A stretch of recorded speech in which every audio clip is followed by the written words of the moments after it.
देखो, तो हम लोग ऑलरेडी मेंडलीव पीरियोडिक लॉ तक हम लोग डिस्कस कर चुके थे। मेंडलीव पीरियोडिक लॉ, उससे पहले हम लोग न्यूलैंड्स पीरियोडिक लॉ के बारे में डिस्कस किए थे, और उससे पहले न्यूलैंड्स है ना, न्यूलैंड से पहले डॉबर्नियर। जितने भी साइंटिस्ट थे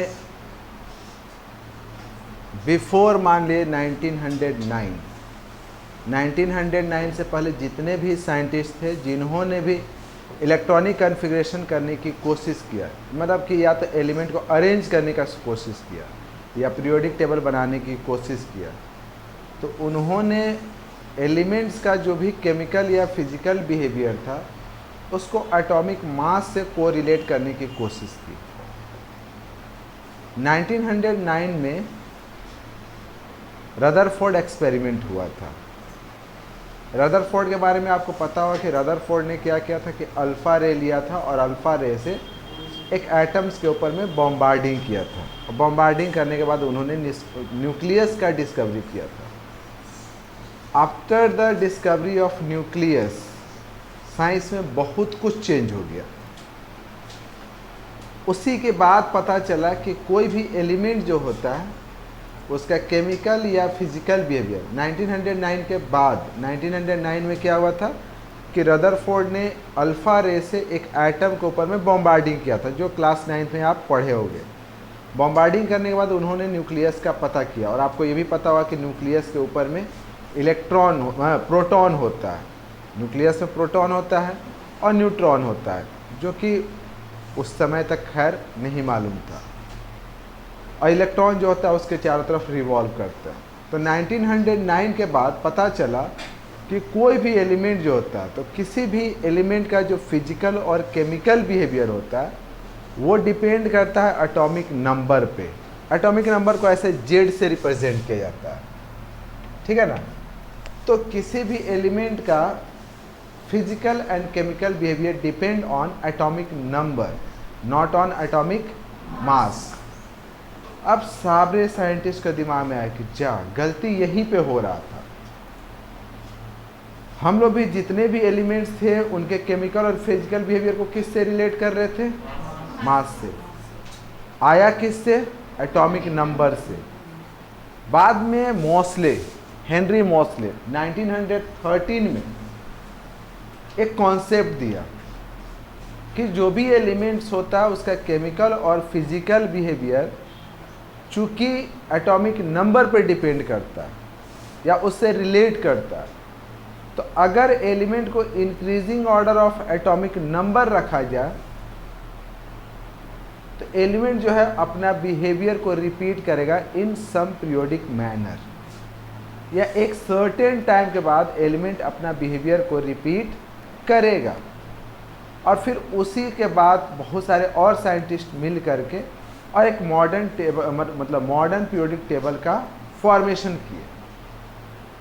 आज जो आपको मॉडर्न पीरियोडिक टेबल नज़र आता है, इसमें अगर आप ध्यान से देखिएगा तो एलिमेंट को increasing order of their atomic number रखा गया, not on atomic mass. Atomic number increasing order of atomic number में रखा गया। इससे फ़ायदा क्या हुआ? इससे पहला फ़ायदा तो ये हुआ कि जितने भी मतलब जो लिमिटेशंस था, आप लिमिटेशन को अगर ध्यान दोगे मेंडलीव में, तो उनका पहला लिमिटेशंस क्या था? पहला तो लिमिटेशन यही था कि कुछ एलिमेंट ऐसे थे जिनका एटॉमिक मास ज़्यादा था लेकिन उसको रखा गया पहले, और जिसका मास कम था उसको बाद में।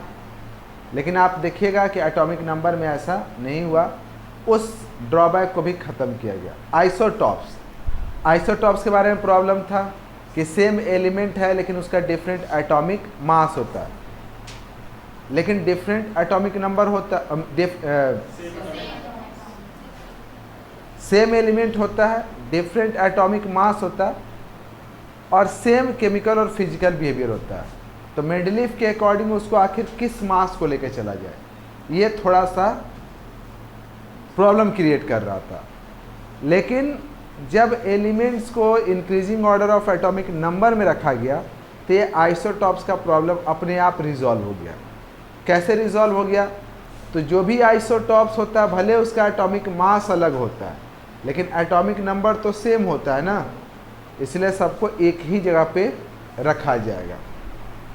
फिर एक और प्रॉब्लम क्या था, गैप, कि बीच में कितना गैप छोड़ा जाए।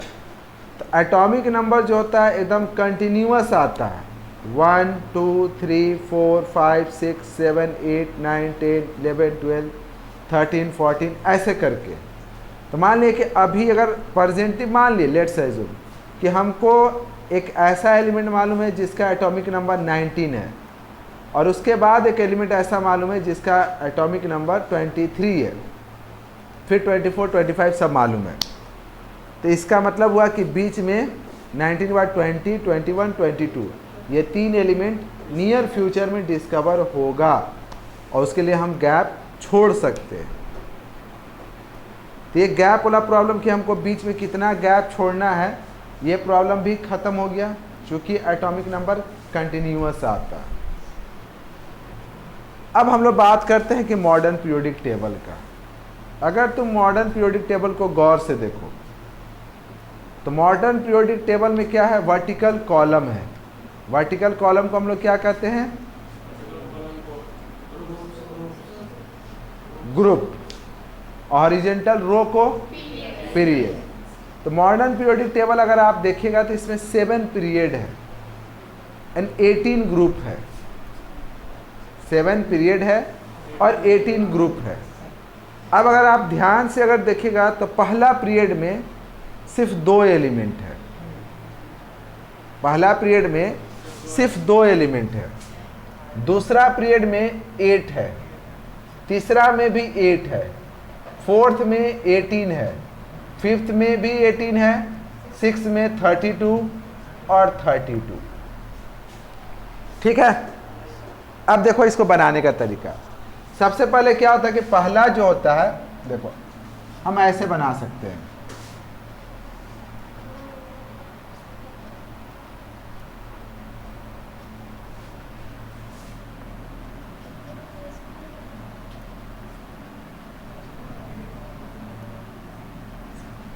देखिएगा पहला पीरियड में एक एलिमेंट यहाँ पे होगा, हाइड्रोजन और हीलियम। ठीक है। दूसरा में 8 होगा, तो 8 होगा तो पीछे से तुम ऐसे चले आओ, 6 कर दो इधर। यहाँ पे 2 रहेगा इधर और इधर रहेगा 6, 2 3 4 6। ठीक है ना। तो ये आपका हुआ first period, 2 element 1 2। Second period 2 यहाँ और 6 यहाँ, टोटल 8। थर्ड पीरियड में 2 और 6 8। थर्ड में देखोगे तो 18 होगा। फोर्थ में भी कितना होगा, 18। 1 2 3 4 5 6 7 8 9 10 11 12। फिर 13 14 15 16 17 18 हुआ ना। 1 2 3 4 5 6 7 8 9 10 11 12 13 14 15 16 17 18। और फिर जस्ट उसके नीचे वाले में भी 18। उसके बाद भी देखिएगा आप तो कुछ पीरियोडिक टेबल ऐसे ही बना हुआ है। ठीक है ना। यहाँ पे यहाँ तक तो 18 है।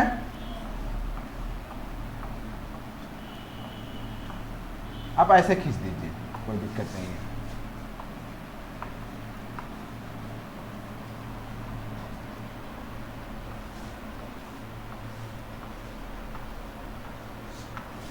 ठीक है ना। यहाँ 2, यहाँ 8, यहाँ 8 18 18। तो फिर इसमें भी तो 18 है नहीं। अगर आप यहाँ देखिएगा तो यहाँ पे लिखा हुआ होगा इस वाले थर्ड वाला में 57 से लेकर 71 और यहाँ पे 14 नीचे लिखा हुआ है यहाँ पे। ठीक है ना। यहाँ 14 नीचे और फिर यहाँ से 14 नीचे। तो 18 और 14 देखो, यहाँ से 18 ये हो गया और 14 नीचे हो गया। तो 18 और 14 कितना हो गया, 32। फिर 18 और 14 32। क्लियर? इस तरीके से हमारा पीरियोडिक टेबल बना हुआ है। पीरियोडिक टेबल में एक और चीज़ देखोगे, अगर आप एक सेम ग्रुप लो, जैसे ये फर्स्ट ग्रुप हुआ, second, third, fourth, first group में जो नंबर ऑफ वैलेंस इलेक्ट्रॉन होगा, किसी भी ग्रुप को आप उठा लो, इस ग्रुप को उठाओ, इस ग्रुप को या इस ग्रुप को, एक सेम ग्रुप को उठाओगे तो number of valence electron same होगा, सेम होगा।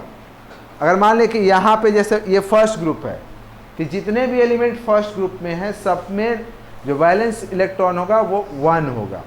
इसमें आपका आता है हाइड्रोजन, हाइड्रोजन के बाद आता है लिथियम, सोडियम, पोटेशियम, ये जो भी आगे का सबका वैलेंस इलेक्ट्रॉन 1 होता है। इसमें देखोगे इस ग्रुप में तो सबका वैलेंस इलेक्ट्रॉन 2 होता है। आप यहाँ आइएगा, सबका वैलेंस इलेक्ट्रॉन 3, 4, 5, 6, 7, 8 नोबल एलिमेंट। तो एक सेम ग्रुप में जो वैलेंस इलेक्ट्रॉन होता है सब में सेम होता है। वैलेंस इलेक्ट्रॉन का मतलब, फॉर एग्जाम्पल अगर मान लिए, जैसे ये देखो, जैसे अगर मान लिए कि हम सोडियम लेते हैं Na, तो सोडियम का नंबर ऑफ इलेक्ट्रॉन कितना होता है 11। तो अगर इलेक्ट्रॉनिक कॉन्फ़िगरेशन करेंगे तो 2, 8, 1, तो ये जो लास्ट ऑर्बिट में जो इलेक्ट्रॉन है इसी को हम लोग कहते हैं वैलेंस इलेक्ट्रॉन। फिर वैसे लेते हैं पोटेशियम K 19, तो 2, 8, 8, 1। फिर उसके बाद आप लीजिए जैसे, तो अब यहाँ पे देखो इसका वैलेंस इलेक्ट्रॉन, इसका वैलेंस इलेक्ट्रॉन सेम, ठीक। अगर आप कैल्शियम की बात कीजिए और मैग्नीशियम का Mg, Mg के नीचे देखिएगा तो कैल्शियम होगा, है ना, मैग्नीशियम के नीचे कैल्शियम होगा। तो मैग्नीशियम का होता है 12, तो इलेक्ट्रॉनिक कॉन्फ़िगरेशन क्या होगा 2, 8, 2, और ये होता है 20, तो 2, 8, 8, 2। क्लियर? वैलेंस इलेक्ट्रॉन सेम हुआ। वैसे ही आप इसमें देखिएगा chlorine, fluorine, chlorine, bromine, iodine, तो सबके लास्ट वैलेंस इलेक्ट्रॉन होगा वो 7 होगा। सब में यहाँ पे कितना इलेक्ट्रॉन होगा 7, ठीक। तो एक ग्रुप में जितने भी एलिमेंट होते हैं सबका वैलेंस इलेक्ट्रॉन सेम होता है। अब सेम पीरियड की बात कीजिए। सेम पीरियड का मतलब हुआ कि एक पीरियड में जितने भी एलिमेंट होते हैं उसमें नंबर ऑफ ऑर्बिट सेम होगा। नंबर ऑफ ऑर्बिट कहने का मतलब क्या हुआ कि अगर आप बाय चांस मान लिया कि सोडियम और हीलियम की बात, हाइड्रोजन और हीलियम की बात कीजिए, हाइड्रोजन और हीलियम, हाइड्रोजन के पास 1 इलेक्ट्रॉन, वो 1 इलेक्ट्रॉन है 1, हीलियम के पास 2 इलेक्ट्रॉन तो 2, तो नंबर ऑफ ऑर्बिट 1 इसमें भी है और 1, तो टोटल नंबर ऑफ ऑर्बिट इसके पास कितना है 1। अब सेकेंड पीरियड में आइए तो देखिएगा, जैसे मान लीजिए कि आप लिखते हैं लिथियम, लिथियम का होगा 3, तो इसका इलेक्ट्रॉनिक कॉन्फ़िगरेशन होगा 2, 1। बेरिलियम 4, तो 2, 2। फिर उसके बाद कार्बन, मान लिया कार्बन ले लेते हैं, ठीक है ना, Be लेते हैं ये। फिर बोरॉन होता है 5 होता है तो 2, 3। फिर कार्बन का होता है 6, 2, 4। कितना है 1, 2, 2 ऑर्बिट, 1, 2, 2 ऑर्बिट, 2 ऑर्बिट, 2 ऑर्बिट, सब में नंबर ऑफ ऑर्बिट 2, है ना। तो सेकेंड पीरियड में जितने भी एलिमेंट है उनका जो इलेक्ट्रॉन डिस्ट्रीब्यूट रहेगा सिर्फ 2 ही ऑर्बिट में डिस्ट्रीब्यूट रहेगा। थर्ड पीरियड की बात कीजिए तो थर्ड पीरियड में जितने भी एलिमेंट है उसमें नंबर ऑफ, मतलब कि जो ऑर्बिट होगा वो 3 होगा, मतलब इलेक्ट्रॉन जो होगा वो 3 ऑर्बिट में ही डिस्ट्रीब्यूटेड रहेगा, ठीक है। तो ये मॉडर्न पीरियोडिक टेबल की एक खासियत है। अब जैसे आप मान लीजिए कि यहाँ पे उंगली रखें, फोर्थ ऑर्बिट, जैसे हम फोर्थ ऑर्बिट मतलब फोर्थ पीरियड की बात करें, फोर्थ पीरियड का मतलब ये हुआ कि इस पीरियड में जितने भी एलिमेंट हैं उनका आप अगर इलेक्ट्रॉनिक कॉन्फ़िगरेशन कीजिएगा तो उनका सारा इलेक्ट्रॉन 4 ऑर्बिट में या 4 ऑर्बिट में डिस्ट्रीब्यूटेड रहेगा। अब जैसे लिखिए यहाँ पर कैल्शियम आप उठा लो, कैल्शियम, तो कैल्शियम में कितना होता है 20, तो 2 8 8 4 ऑर्बिट हुआ। क्लियर? तो ये चीज हुआ आपका। तो मॉडर्न पीरियोडिक टेबल का अगर आप देखिए तो मॉडर्न पीरियोडिक टेबल में क्या है कि किस बेसिस पे बना हुआ है। तो पहला तो ये किस बेसिस पे बना हुआ है, तो increasing order of their atomic number. अगर आप देखिएगा तो एटॉमिक नंबर 1 2 3 4 5 6 7 8 9 10 11 12 13 ऐसे करके इंक्रीजिंग ऑर्डर में है। इसमें अगर आप देखिएगा तो नोबल एलिमेंट सबसे लास्ट में, यहाँ पे नोबल एलिमेंट होता है। ठीक है, यहाँ पे अल्कली मेटल होता है। इसमें और भी बहुत सारा बिहेवियर होता है मॉडर्न पीरियोडिक टेबल का, जो हम लोग नेक्स्ट सेक्शन में डिस्कस करेंगे कि what are the behaviour of modern periodic table. Modern periodic table में सबसे पहला चीज़ तो बस फिर वही चीज़ कि मॉडर्न पीरियोडिक टेबल जो बना हुआ है वो किस बेसिस पे बना हुआ, तो increasing order of their atomic number. क्योंकि अब हम लोग को मतलब कि हम लोग 2020 में हैं और अब हमें अच्छे से पता है कि किसी भी एलिमेंट का जो केमिकल बिहेवियर होता है या फिजिकल बिहेवियर होता है वो एटॉमिक मास पे डिपेंड नहीं करता, वो एटॉमिक नंबर पे डिपेंड करता है। तो अब जो इलेक्ट्रॉनिक कॉन्फ़िगरेशन की अगर बात कीजिए या पीरियोडिक टेबल का फॉर्मेशन का बात कीजिए या एलिमेंट की क्लासिफिकेशंस की बात कीजिए, तो वो सब कुछ होता है on the basis of their atomic number. Atomic number से ही हम लोग को पता चल जाता है कि उस एलिमेंट के अंदर में कितने प्रोटॉन हैं या कितने इलेक्ट्रॉन हैं, क्योंकि एक एटम के अंदर में जितना इलेक्ट्रॉन या जितना प्रोटॉन होगा उतना ही उसका एटॉमिक नंबर होगा। मान लीजिए कि कहीं कोई भी एक एलिमेंट लेते हैं x, एलिमेंट मान लीजिए कोई एलिमेंट है x और कोई आपको बता दिया कि उस एलिमेंट x का जो एटॉमिक नंबर है वो है 28। कोई एलिमेंट x है और इसका एटॉमिक नंबर कितना है, तो सबसे पहले बात तो आपके दिमाग में आना चाहिए कि अगर एलिमेंट का एटॉमिक नंबर 28 है, इसका मतलब कि उस एलिमेंट के अंदर, मतलब उसके एटम के अंदर, एक एटम के अंदर 28 इलेक्ट्रॉन है, 28 प्रोटॉन है। क्लियर? अब हम लोग फिर उसके बेसिस पे इलेक्ट्रॉनिक कॉन्फ़िगरेशन करते हैं। इलेक्ट्रॉनिक कॉन्फ़िगरेशन करते हैं तो फिर आता है आपका पास वैलेंस सेल।